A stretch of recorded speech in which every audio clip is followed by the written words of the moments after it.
Here's a fan theory. Every protagonist in every story ever has been dead the whole time.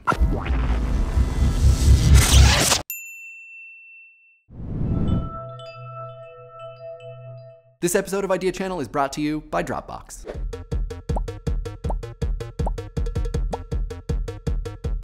Okay, that is maybe an overstatement, but really, spoiler alert, the following is a list of characters who, it has been theorized by fans, might have been dead or in a coma the whole time. Ash Ketchum from Pokemon, Link in Majora's Mask, Squall from Final Fantasy VIII, Sandy from Grease, all of the Rugrats except for Angelica, Homer Simpson, Sandra Bullock in Gravity, Carl from Up, Terrence Mann in Field of Dreams, the Ghostbusters, and the list, it goes on and on and on. That the main protagonist is in fact dead the whole time is arguably the most widely theorized fan theory. And I don't know, in a post-Sixth Sense world, I can maybe see why.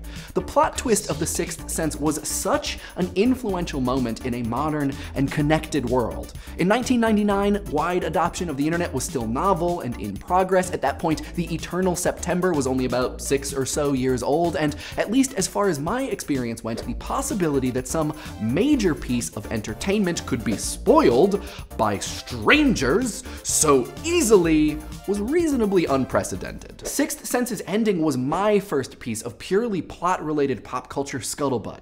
I imagine sort of like what happened in 1980 after The Empire Strikes Back came out.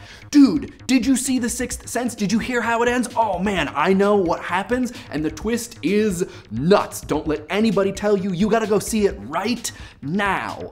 Knowledge of the always already deceasedness of Dr. Malcolm Crowe was a bulwark against jibes of unconnectedness. If you knew, and that was power. And so maybe, I don't know, this is how the idea that some central character is actually secretly dead the whole time wedged itself into the brains of audiences who would then go on to populate the now internet and generate fan theories? Call it a fan theory about this particular fan theory. This is not to say, though, that the canonical dead all along character is something new. The Twilight Zone, Chronicles of Narnia, Sartre's No Exit, there is a whole TV tropes entry for this if you want a rabbit hole to fall down into. Also, obligatory preemptive apology for the possibility I've just torpedoed all of your free time by recommending that you go to TV tropes.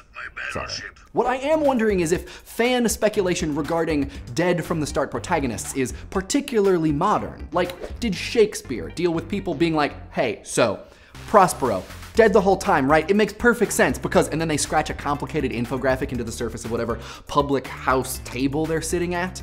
A collective fixation on death does far predate the internet, Bruce Willis, and Elizabethan England. It's arguably a consistent preoccupation deeply ingrained in us as an effect of just being human. We will all ultimately kick a bucket, buy a farm, bite some dust, leave the building, or go on permanent vacation. And we know it, and there are all sorts of weird ways that we deal with that. Which is to say, theorizing that Squall, now, or Prospero, then, is dead the whole time perhaps indicates something about ourselves, to put it in Heideggerian terms and as dramatically as possible, being toward death. I know, it sounds a little bit scarier than it really is. Heidegger said that part of being is not the possibility, but the fact of death. It's gonna happen, period. It's not a likelihood, it's a given. Heidegger calls death impending as opposed to outstanding. It is always a part of our existence. Being towards death, then, isn't about leaning towards our own eventual demise, but admitting a facet of being. Being towards death doesn't mean one rushes to inevitable expiration. It's more a way to approach one's own existence. One can deny their own being towards death and therefore deny part of their being. That's bad. Or one can confront it, and this, Heidegger says, opens up one's experience in some way. He uses the word authentic. I want the ultimate. You gotta be willing to pay the ultimate price. And just for the record, I feel like it's important to point out the difference between this and Freud's idea of the death drive. Freud said that we're all host to some self-destructive force, that our mental actions, conscious and not, are informed mostly, if not entirely, by preoccupations with pleasure and death. The death drive is the mental force that makes us all in some way attracted to suffering like a moth to a flame, which has actually been out the whole time. Being toward death isn't the opposite of the death drive. They're not mutually exclusive. But when considering fan theories postulating that protagonists kicked the bucket before the opening credits, I think being toward death is more applicable. It positions death not as the opposite of action, but as a factor in its possibility. Dead all along fan theories usually posit that it's because a character is dead that we get to spend time with them or experience their stories. It's postulated that because Squall is dead, Final Fantasy VIII goes down the way it does. It's because Sandy has died that Grease progresses how we see it. It's because Carl has passed away that Up can chronicle his grand adventure. In some of these theories, maybe the characters succumbed to their death drive, lived dangerously, and paid the ultimate price. But in all of them, death or something effectively indistinguishable from it is posited as an inextricable part of their existence as far as we are given insight into it. These theories admit that confrontation with death is not the opposite of agency, but a necessary precondition for it.